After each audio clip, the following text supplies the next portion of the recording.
여러분 모두들을 반갑습니다. 오늘 또 우리 오랜만에 또 보신 성도님도 계시고 평안하셨습니까? 얼굴 못 볼 동안에 평안하셨습니까? 계속적으로 또 코로나 상황이 또 계속적으로 현 상황을 유지하면서 나라에서는 여러 또 거리두기 상황을 나름대로 완화하고 있지만은 계속적으로 상황이 여의치 않은 상황이 계속됨으로써 더 조심해 주시고 또 이런 어려울 때가 속히 지나갈 수 있도록 여러분의 많은 기도 부탁드립니다. 지금까지도 그런 속에서도 신앙을 지키시고 여기까지 달려오셨고 또 오늘 함께 하신 여러분들 또 영상으로 예배드리는 모든 우리 성도님들 주의 이름으로 축복하고 환영합니다. 매월 1월 셋째 주가 되면은 매년 1월 셋째 주가 되면은 우리가 재직 헌신 예배로 올려드렸습니다. 재직은 이제 재직회를 구성하는 재직 회원들을 말하는 것이죠.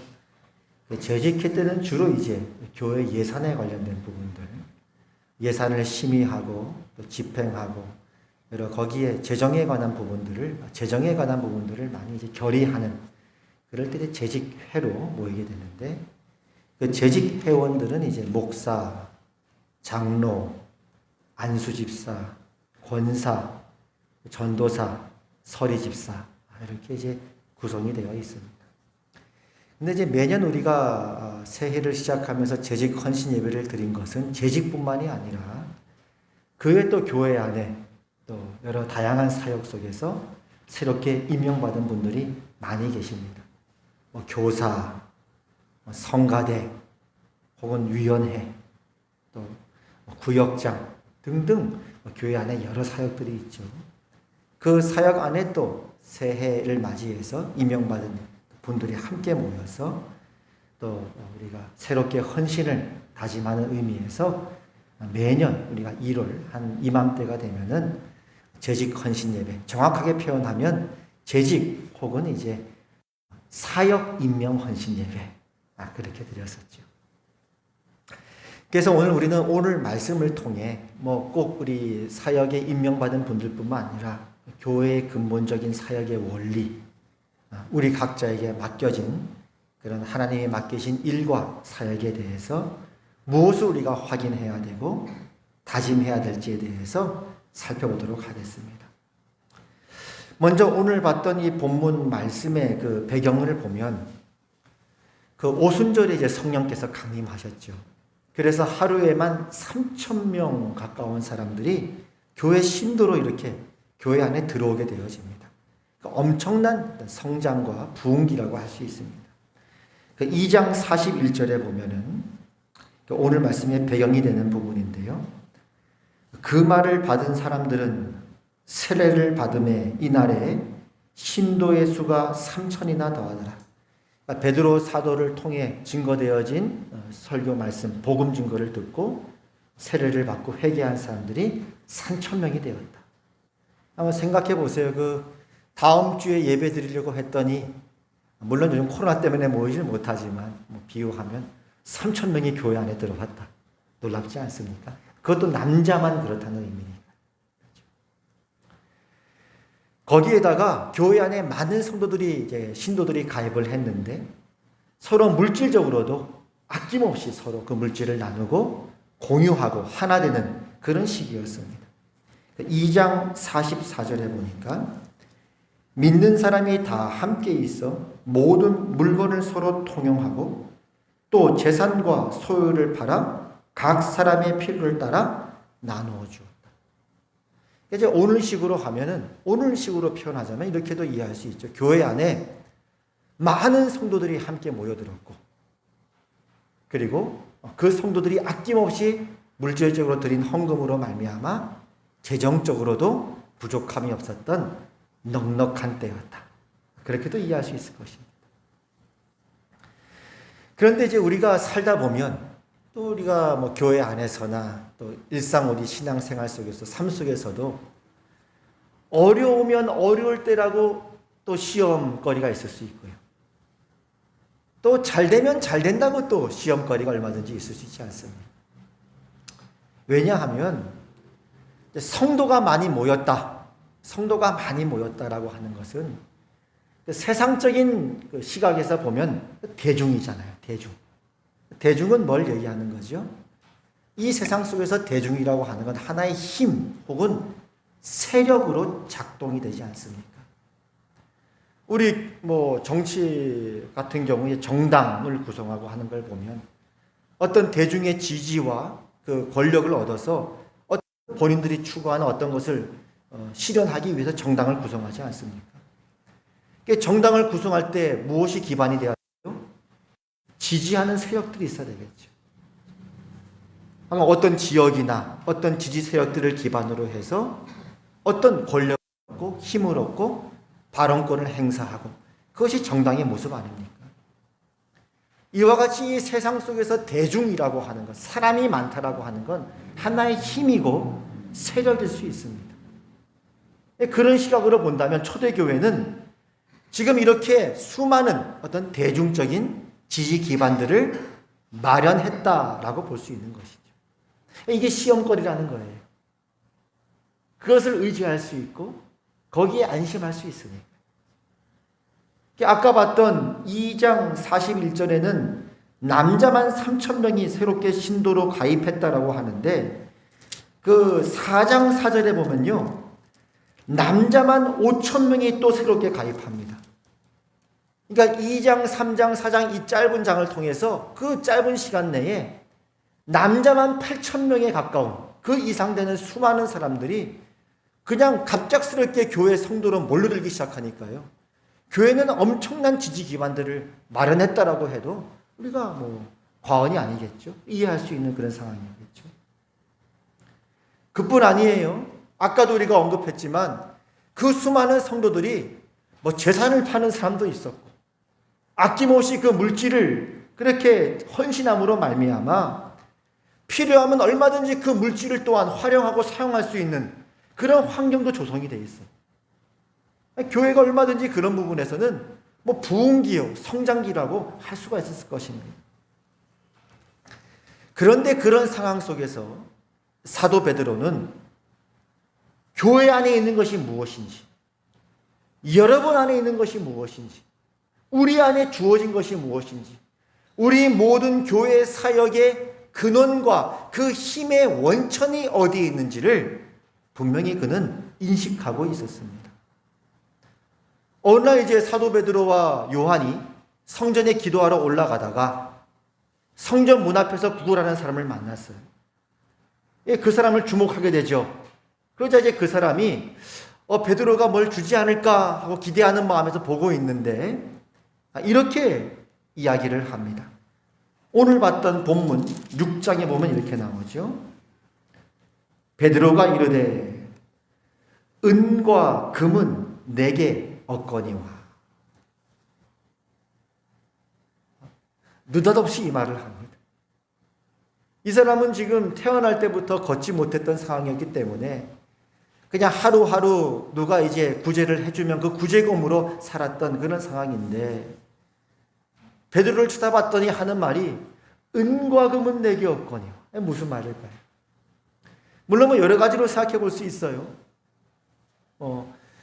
교회적으로는 재정이 많이 쌓여서 풍부하고 넉넉했지만 베드로 개인적으로는 소유가 많지 않았다. 그렇게 볼 수도 있고, 아니면 마침 그 성전 문 앞에서 그 사람을 만났을 그 당시에 베드로 수중에 가진 돈이 없었다. 그렇게 볼 수도 있었겠지요. 그러나 여기서 은과 금은 내게 없거니와 라고 말했던 그 말의 보다 깊은 이면 속에서는 어떤 메시지가 담겨 있냐면,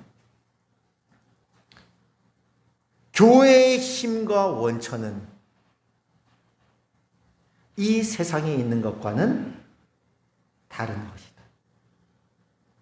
한번 생각해 보세요. 어쨌거나 베드로는 그 당시에 교회의 대표적인 지도자였어요.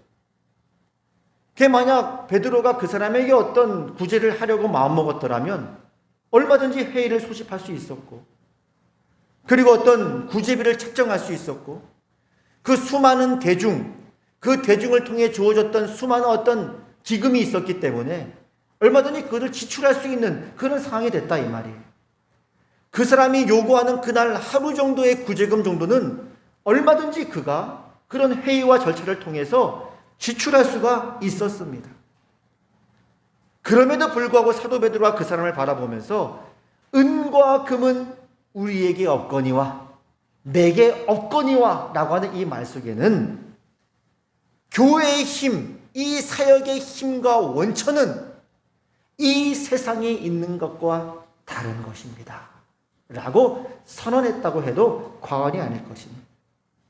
교회의 힘과 원천은 대중의 많고 적음에 달려있는 것도 아니고 대중의 지지 세력이나 힘에 달려있는 것도 아니고 그 대중을 통해 주어진 어떤 기금이나 어떤 물질에 있는 것도 아닙니다 라고 선언한 셈이 되는 것이죠.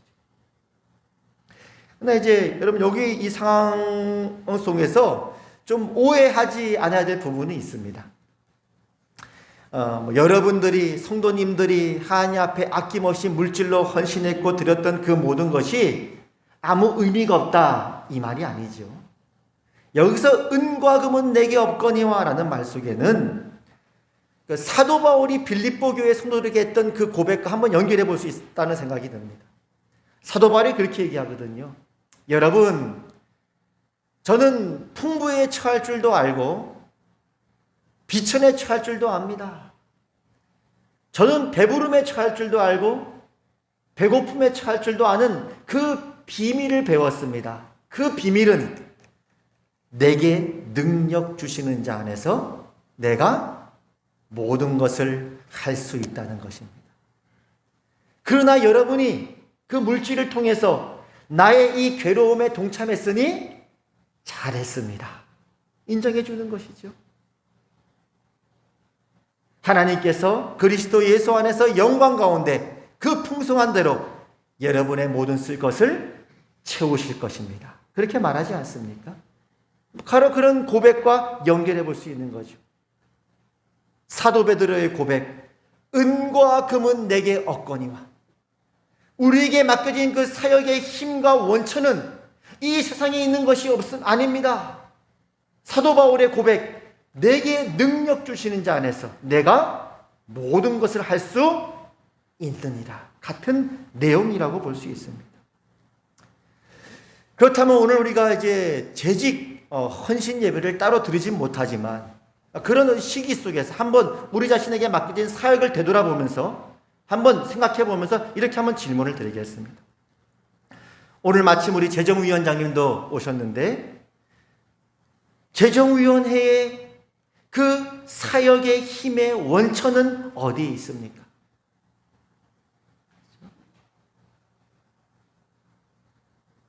우리 교육위원장님도 계시는데 우리 자녀들이 믿음 안에 자라나고 그 귀한 신앙을 이어갈 수 있는 그 힘의 근원은 어디에 있습니까? 또 선교위원장님도 계시는데 무엇이 여러분의 삶과 교회가 선교하는 역할을 감당하게 합니까? 또 예배위원장님도 계시는데 하나님 앞에 거룩하고 신령한 예배를 드리기 위해 우리가 구해야 할 것은 무엇이 있습니까? 집사님 안에 있는 것은 무엇입니까? 또 우리 새가족 위원분들도 계시는데 새가족들이 하나님의 사랑 안에 교회에 잘 정착하기 위해 필요한 것은 무엇이 있습니까? 또 관리위원장님도 계시는데 어떻게 교회 건물, 식당, 차량 등이 잘 관리될 수 있습니까? 어떻게 안전하게 보호될 수 있습니까? 그 힘의 원천은 어디에 있습니까? 또 건축위원장님도 계시는데 믿음 안에 성도들의 신앙이 든든하게 건축되어지고 필요하다면 외부적으로도 아름답게 세워지기 위해 구해야 할 것은 무엇입니까? 정리하면 이렇게 여쭤볼 수 있죠. 여러분 안에 있는 것은 무엇입니까? 하나님께서 우리 안에 주신 것은 무엇입니까? 사도 베드로는 이렇게 이야기합니다. 6절이죠. 은과 금은 내게 없거니와 내게 있는 이것을 내게 주노니 나사렛 예수 그리스도의 이름으로 일어나 걸으라. 오늘 우리는 이것이 바로 초대 교회 안에 작동했던 사역의 힘의 원천이었다는 것을 확인하게 되어집니다. 무엇이 그 힘의 원천이었다고요? 여러분 안에 있는 것이 무엇이라고요? 하나님께서 여러분에게 주신 것이 뭐라고요? 나사렛 예수 그리스도의 이름입니다. 그런데 이제 그 이후에도 상황을 보면 단지 이제 어떤 병자들을 고칠 때만 나사렛 예수 그리스도 이름으로 명령하노니 모든 병마야 떠나갈지어다 라고 선언했던 것뿐만이 아니라 이 초대교회에서 예수 그리스도의 이름이라고 하는 건 보다 더 그 사역의 깊은 뿌리 깊은 어떤 확신이었다는 것을 알게 되어집니다. 왜냐하면 그렇게 이렇게 못 걷게 되었던 사람이 걷게 되잖아요. 예수님의 이름으로. 그렇게 되자 사람들이 이제 베드로를 주목합니다. 근데 우리가 그럴 수 있잖아요. 예수 이름으로 명령하노니 병마야 물러날지어다 라고 하고 고쳐지면 그 이후에 어떻게 됩니까? 그 이후에 보면 이제 그렇게 우리가 오해할 수 있죠. 야, 내가 좀 잘해서 그런가? 말은 예수님의 이름으로라고 했지만 나의 어떠함이 좀 남달라서 그런가? 우리 자신도 속이고 다른 사람도 속일 수가 있죠. 저분은 능력의 종이야. 저분이 기도하면 다 나. 그럴 수 있지 않습니까? 그러나 베드로는 한결같이 이 교회 안에 주어진 이 사역의 힘, 이 사역의 원천, 그것이 무엇인지를 계속적으로 분명하게 밝히고 있습니다. 3장 11절에 보니까 이렇게 얘기하죠. 나은 사람이 베드로와 요한을 붙잡으니 모든 백성이 크게 놀라며 달려나아가 솔로몬의 행각이라 불리우는 행각에 모이거늘 베드로가 이것을 보고 백성에게 말하되 이스라엘 사람들아 이 일을 왜 놀랍게 여기느냐? 우리 개인의 권능과 경건으로 이 사람을 걷게 한 것처럼 왜 우리를 주목하느냐? 놀랍죠. 여러분, 우리가 경건해서 이 사람 나온 거 아닙니다. 우리에게는 이 힘의 근원과 원천이 없습니다. 우리 때문에 그런 거 아닙니다. 아멘. 그런 은혜가 있기를 바랍니다. 병을 고치기 전에는 우리는 예수님의 이름을 선포합니다. 병을 고치고 난 다음에 문제죠. 저보라 능력의 종이다. 옛날식으로 표현하면 영빨이 세다. 그러지 않습니까? 사도 베드로는 분명했어요. 우리가 경건해 그런 거 아니야. 더 다양하게 적용해 볼까요? 내가 많이 알아서 그런 거 아니야. 우리가 경험이 많아서 그런 거 아니야. 돈이 많아서 그런 거 아니야. 나에게 열심과 진심이 있어서 그런 거 아니야. 내가 도덕적으로 흠이 없어서 그런 거 아니야. 내게 있는 이것은 다른 것이 아니라 바로 이 세상에는 줄 수 없고 없는 것이었는데 그것은 바로 나사렛 예수 그리스도였어. 16절 2장 16절 이렇게 말합니다. 그 이름을 3장 16절 이렇게 말합니다. 그 이름을 믿음으로 그 이름이 너희가 보고 아는 이 사람을 성하게 하였나니 예수로 말미암아 난 믿음이 너희 모든 사람 앞에서 이같이 완전히 낫게 하였느니라. 누가 그렇게 했다고요? 누구의 이름이 그렇게 했다고요? 예수 그리스도의 이름입니다. 여러분, 우리 화평교회 안에 있는 게 뭐죠? 하나님께서 여러분에게 주신 게 뭐죠? 여러분 안에 있는 게 뭐죠? 그것은 바로 예수 그리스도의 이름입니다. 그런데 이런 이제 사도들의 사역을 싫어하고 반대하는 부류들이 있었죠. 당시 이제 종교 지도자들이었는데 이들이 이제 사도들을 붙잡고 신문을 합니다. 그리고 또 이렇게 질문해요. 4장 7절 가면 이렇게 얘기합니다. 사도들을 가운데 세우고 묻되 너희가 무슨 권세와 누구의 이름으로 이 일을 행하였느냐? 뭐 우리식으로 표현하면 너네 뭐 신학교 졸업장도 없는데 무슨 교회 사역을 하느냐? 이렇게 질문한 셈이 되어지는 거예요. 이들은 종교 지도자로서 자신들이 세운 권위가 있으니까요. 근데 이제 이 말 속엔 또 어떻게도 우리가 볼 수 있냐면 여기 이제 4장 7절에 너희가 무슨 권세와 라고 했던 권세라는 말이 헬라어 원어에는 두나미스라고 하는 단어입니다. 이 두나미스가 이제 나중에 파생된 영어가 다이나마이트입니다. 그러니까 두나미스라는 말 속에는 권능, 파워, 능력, 힘 그런 뜻이 있어요. 4장 7절에 이런 질문이죠. 너희가 무슨 권능으로 무슨 파워를 가지고 누구의 이름으로 이 일을 행하였느냐? 라는 속에는 이 못 걷는 사람이 걷게 되었다. 그 힘이 어디서 났느냐? 그 파워가 어디서부터 말미암은 거냐? 이렇게도 볼 수 있는 거예요. 그때 사도 베드로는 언제나 한결같았습니다. 이렇게 분명하게 선언합니다. 4장 8절이죠.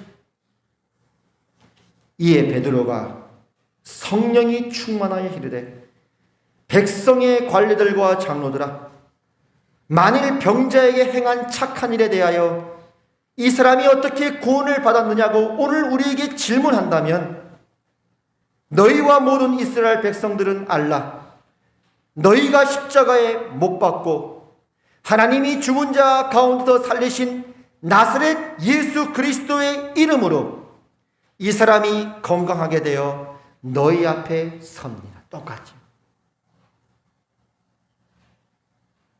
병을 고치기 전이나 병을 고치는 과정이나 병을 고친 후나 누가 물어봤던 어디에 갔던 베드로는 한결같은 확신이 있었습니다. 교회의 사역의 힘의 원천은 나사렛 예수 그리스도의 이름이었고 그것은 이 세상에 없는 것이고 이 세상이 줄 수 있는 것도 아니었다. 아멘입니까?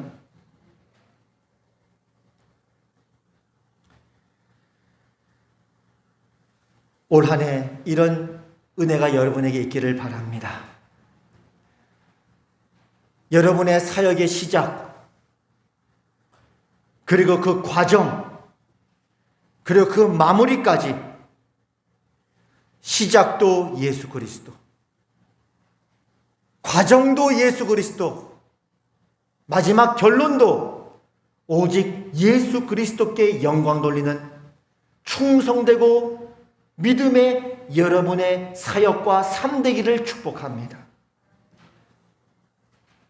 한편 이 4장 7절 보면요, 이거는 이제 우리 자신에게 하는 질문일 수 있어요. 4장 7절에 보니까 사도들을 이렇게 신문하잖아요.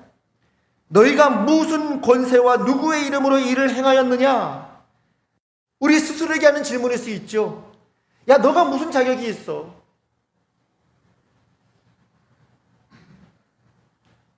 너가 뭐 아는 것도 많지 않은데 내가 무슨 힘이 있어? 나는 뭐 능력도 없는데, 나는 재산도 많지 않은데, 혹시 우리 스스로에게 하는 질문일 수도 있어요. 그러나 그때는 우리 자신을 향해서도 이렇게 외치기를 바랍니다. 자격은 나에게 없지만 하나님이 나에게 주신 이것을 너에게 주노니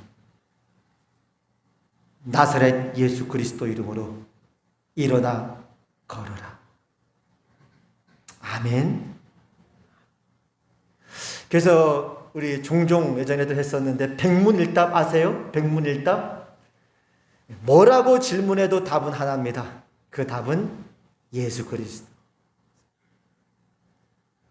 그래서 제가 이제 질문을 하면 여러분은 마음속으로 혹은 입으로 예수 그리스도라고 외치면 됩니다. 우리의 모든 사역의 근거와 힘이 거기에 있습니다. 먼저 우리 구역장님들께 묻습니다. 여기 계신 구역장님 혹은 영상을 통해 함께 예배드리는 우리 하평교회 구역장님께 묻습니다.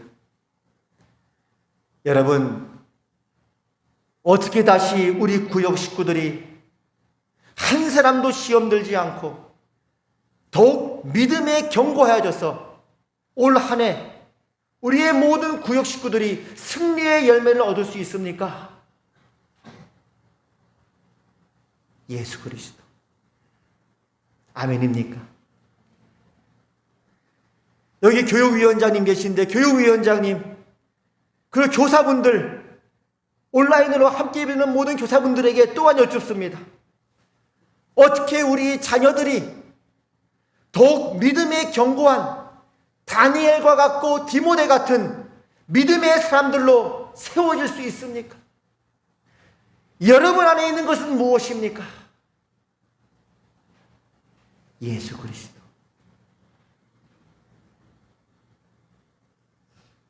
어떻게 성가대원들이 비록 지금은 함께 모여 찬양을 드리지 못하지만 삶 속에서도 찬양하기를 그치지 않고 예배자로서 매일매일을 살 수 있습니까?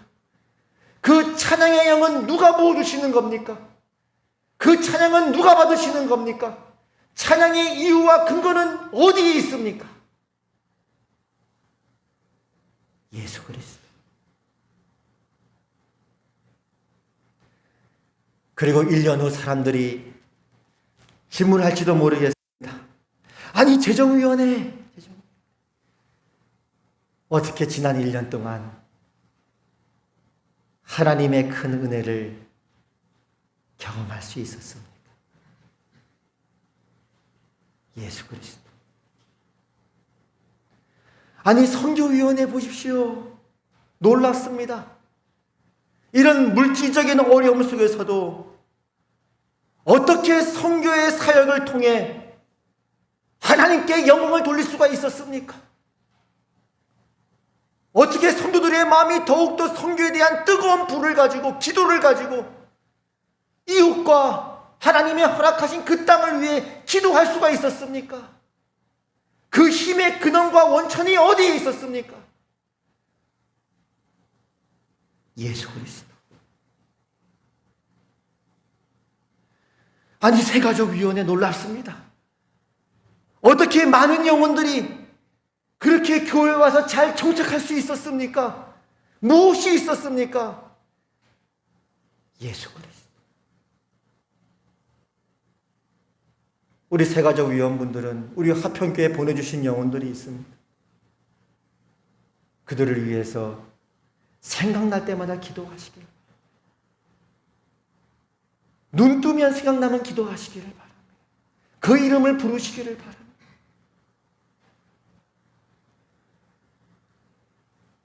예배위원회, 아니 이 비대면 속에서도 어떻게 우리 화평 식구들이 한 사람도 시험 들지 않고 더욱 신령과 진정으로 하나님을 예배하는 예배자로서 그렇게 예배와 찬양을 올려드릴 수 있었습니까? 그 이유와 원인이 무엇입니까?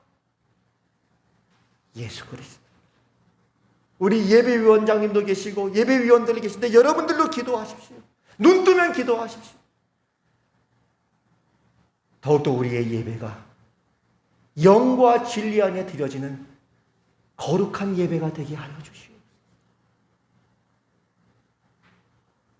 그 믿음이 예수 그리스도의 이름을 믿는 그 믿음으로 말미암아 난 그 능력이 교회 사역의 원천이요 힘이라고 말하고 있는 것입니다.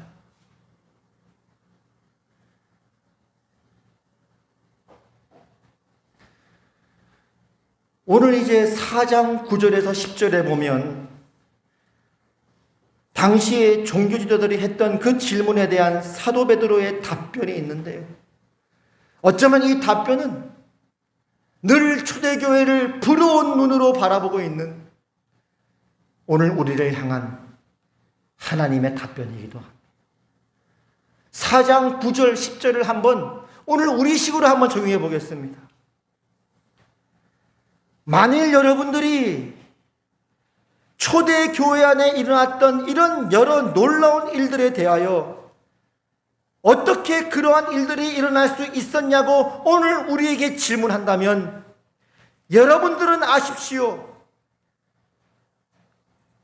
우리의 죄를 위해 십자가에 죽으시고 3일 만에 부활하신 나사렛 예수 그리스도의 이름으로 이 모든 일들이 일어날 수가 있었습니다.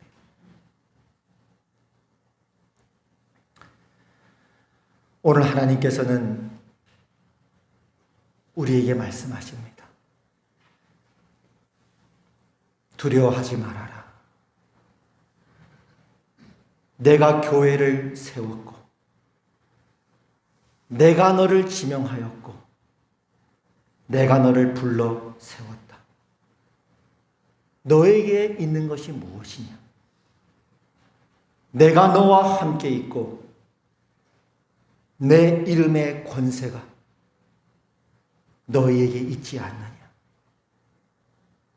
의인은 오직 믿음으로 말미암아 사는 것이라. 올 한 해 이 믿음으로 승리하시고 이런 복된 열매를 거두시는 여러분 모두가 되시기를 바랍니다.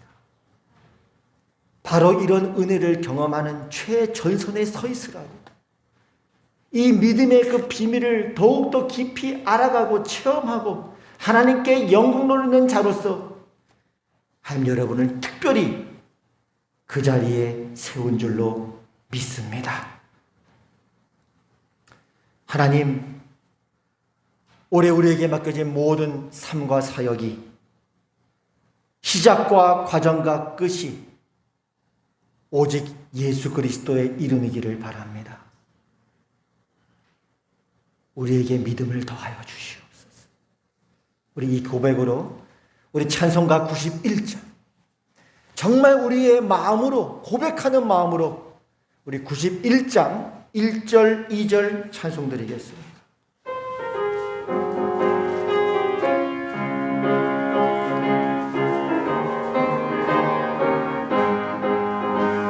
슬픈 마음 있는 사람 예수 이름 믿으며 영원토록 변함없는 기쁜 마음 얻으리.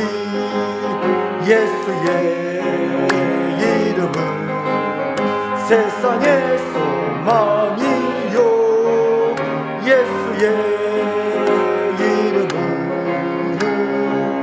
천국의 기쁨이 거룩하신 주의 이름 너의 방패 삼으라. 환난 시험 당할 때에 주께 기도드려라.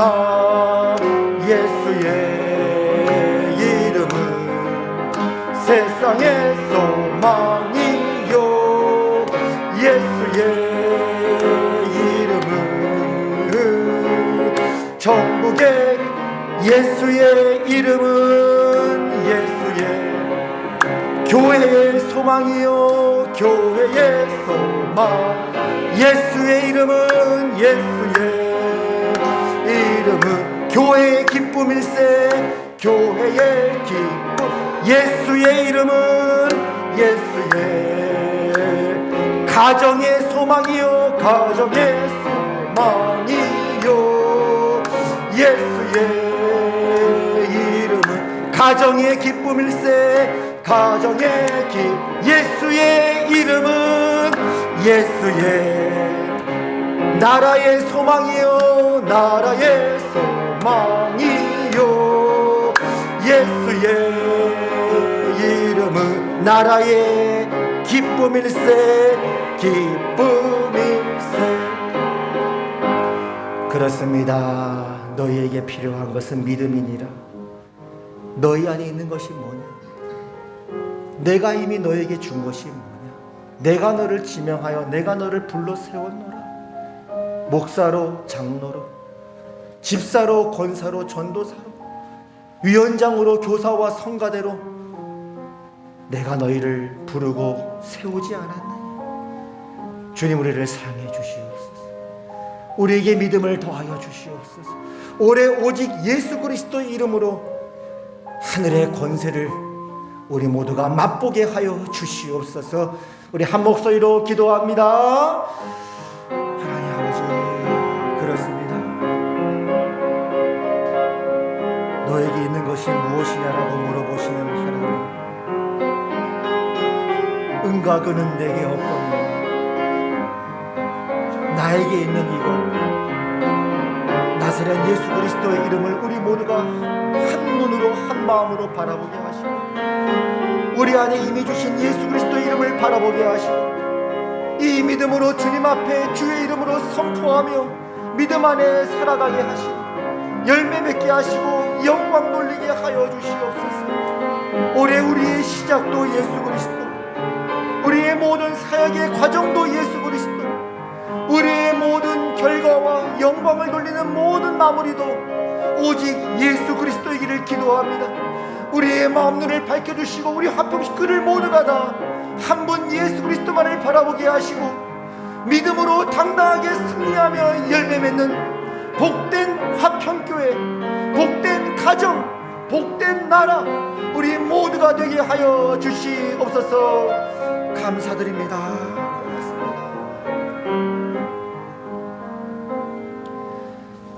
아픈데 손 얹으시고 치우기도 하겠습니다. 나사렛 예수 그리스도 이름으로 하나님의 나라가 이곳에 임하였음을 선포합니다. 이 시간 우리 성도들의 몸에 있는 모든 질병들 나사렛 예수 그리스도 이름으로 명령하노니 너희는 깨끗하게 회복되어질지어다. 아멘. 이제는 우리 주 예수 그리스도의 은혜와